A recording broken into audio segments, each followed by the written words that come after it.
సుగాలి ప్రీతికి న్యాయం చేయాలని చెప్పి దశాబ్ద కాలంగా పోరాటం చేస్తున్నటువంటి వ్యక్తి పవన్ కళ్యాణ్ గారు.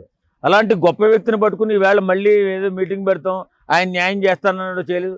జడ్జి గారు న్యాయం చేయాలి వీళ్ళకి. పవన్ కళ్యాణ్ ఆయన ప్రోత్సహిస్తున్నాడు బ్రహ్మాండంగా. ముందు ఆ కేసుని ముందు బయటకు తీసుకురండి, వారికి న్యాయం చేయండి అని 10 సంవత్సరాలు చెబుతూనే ఉన్నాడు. కేసు కూడా కొలుక్కు వచ్చింది, అది కూడా సీల్డ్ కవర్లోనే ఏదో పెట్టారు, తీర్పు కూడానే. ఈలోపు పవన్ కళ్యాణ్ ఏదో తక్కువ చేసి చూపించాలని, పవన్ కళ్యాణ్ ఏదో ఇచ్చిన మాట తప్పుతాడని చెప్పాలని ఈ వైసీపీ ఆడుతున్నటువంటి ఈ కుంచెత్తు ఈ నాటకాలు ఎవడు నమ్మడు. ఎందుకంటే పవన్ కళ్యాణ్ నిబద్ధత గురించి తెలిసినోడు కానీ, పవన్ కళ్యాణ్ నిజాయితీ గురించి తెలిసినోడు కానీ ఎవడు కూడా ఇలా మాట్లాడు. ఈ వైసీపీ నీచ సంస్కృతి కలిగినటువంటి ఈ నాయకులు మాత్రమే ఇలాంటి అనవసరమైన అపవాదులు పవన్ కళ్యాణ్ గారి మీద వేసి వాళ్ళు ఏదో పబ్బం గడుపుకుంటూ ఉంటారు.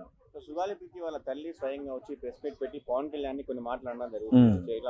న్యాయం చేస్తా అని చెప్పి చేయలేదు చెప్పేసి బ్యాక్గ్రౌండ్ ఉందనొచ్చు, సింగిల్ గా వచ్చిందనొచ్చు. బ్యాక్గ్రౌండ్ ఉండే ఉంటారు, లేకపోతే పవన్ కళ్యాణ్ తాలూకు మంచితనం గురించి తెలిసి కూడా సుగాలి ప్రీతి తల్లి మాట్లాడిందంటే ఆమె పట్ల ఇప్పటివరకు మాకు చాలా అభిమానం ఉంది.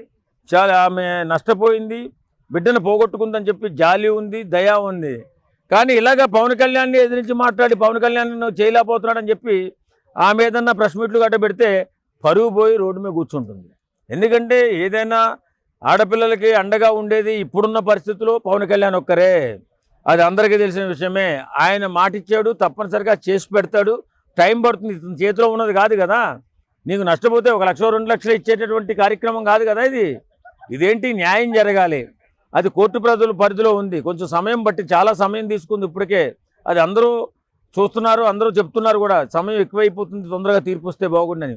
త్వరలోనే వస్తుందని అందరూ ఆశిస్తాం. కానీ ఈ లోపల పవన్ కళ్యాణ్ ఏదో చేయట్లేదు, పవన్ కళ్యాణ్ చేతిలో ఉందమ్మా, ఆ కేసును తొందరగా చేయించండి అని చెప్పగలుగుతాడు తప్ప, ఆ కేసును తొందరగా ఎట్లయినా సరే సెటిల్ చేయండి, ఆ తీర్పు ఇవ్వండి అని చెప్తాడు తప్ప, ఇలాగా వైసీపీ నాయకులు లాగా వెనకాలండి దొంగ నాటకాలు ఆడు.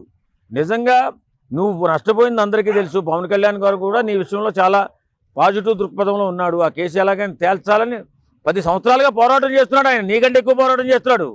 నువ్వు చేస్తే ఎవరో పట్టించుకోరు, ఆయన చేస్తే పట్టించుకున్నారు కాబట్టి ఈ కేసు కొలుక్కు వస్తుంది.